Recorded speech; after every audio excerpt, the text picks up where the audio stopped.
Hello everyone, welcome back to my channel. అందరూ ఎలా ఉన్నారండి? బాగున్నారా? సో ఈరోజు నేనైతే బ్లాగ్ ఓపెన్ చేయగానే చాలామందికి అయితే క్రేవింగ్స్ అయితే స్టార్ట్ అయిపోతుంది కదండి. సో జున్ను ఇష్టం లేని వాళ్ళైతే నాకు తెలిసి అయితే చాలా రేర్గా ఉంటారు.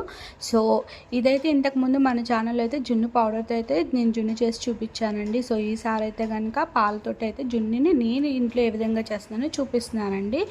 దానికోసం నేనైతే కనుక 1/2 లీటర్ వచ్చేసి జున్ను పాలైతే తీసుకున్నాను అండి. 1/2 లీటర్ పాలకి 1 లీటరు మిల్క్, అది కూడా క్రీమ్ మిల్క్ అండి. మనకి బయట కనుక గేదె పాలు దొరికితే కనుక 1/2 లీటర్ చిక్కటి జున్ను పాలకి 1 లీటర్ మనకి గేదె పాలు అయితే సరిపోతుందండి. అదే గ్లాస్తో కొలత అయితే కనుక నేను తీసుకుని ఈ పాలైతే ఈ గ్లాస్ తోటి 2 గ్లాసెస్ అయితే వచ్చాయండి. దీనికి మనము డబుల్ అంటే 4 గ్లాసెస్ బఫెలో మిల్క్ అయితే యూస్ చేస్తున్నానండి నేను.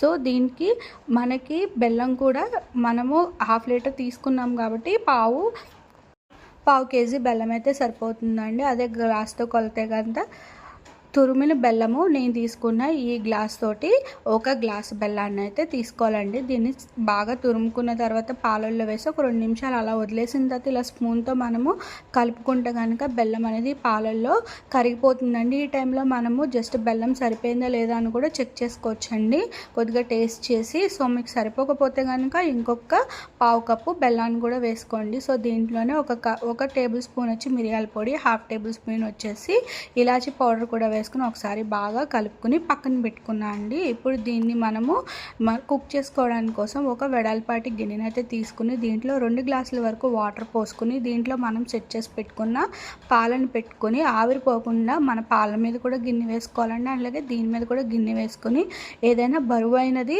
వెయిట్ది దీని మీద పైన ప్లేట్ మీద పెట్టి మనము మీడియం ఫ్లేమ్లోనే 1/2 అవర్ పాటు కుక్ చేసుకుంటే ఎంతో టేస్టీగా గట్టలా ఉండే జున్ను అయితే రెడీ అయిపోతుందండి. సో మనం బెల్లం కూడా పర్ఫెక్ట్గా తీసుకున్నాం కాబట్టి మనకైతే కనుక మనం ఒక 20-25 మినిట్స్ తర్వాత మనం ఒకసారి ప్లేట్ తీసి మనకి ఫోర్క్తో కానీ లేదంటే టూత్ పిక్తో కానీ మనం చెక్ చేసుకుంటే కనుక ఎక్కడ కూడా తడి లేకుండా కనుక వచ్చేస్తే కనుక జున్ను అయితే పర్ఫెక్ట్గా అయితే కుక్ అయిపోయినట్టండి. సో మా హస్బెండ్ అయితే దీన్ని వేడివేడిగానే తింటారు. సో మీలో ఎంతమంది ఈ జున్నుని వేడివేడిగా తింటారో కింద కమెంట్ చేయండి. నేనైతే కనుక చల్లారిన తర్వాత తిన్నాము. సో వేడిగా చల్లారిగా తిన్నా కూడా కనుక జున్ను అంటే జున్ను అండి, అది కూడా పాలతో చేసింది అయితే వేరే లెవెల్. సో మీకు ఈ వీడియో ఎలా అనిపించిందో కింద కమెంట్ చేయండి. సో మా ఛానల్లో మేము అప్లోడ్ చేస్తున్న వీడియోస్ కనుక మీకు నచ్చితే కనుక ప్లీజ్ లైక్, షేర్ అండ్ ఇప్పటివరకు సబ్స్క్రైబ్ చేసుకోకపోతే ప్లీజ్ సబ్స్క్రైబ్.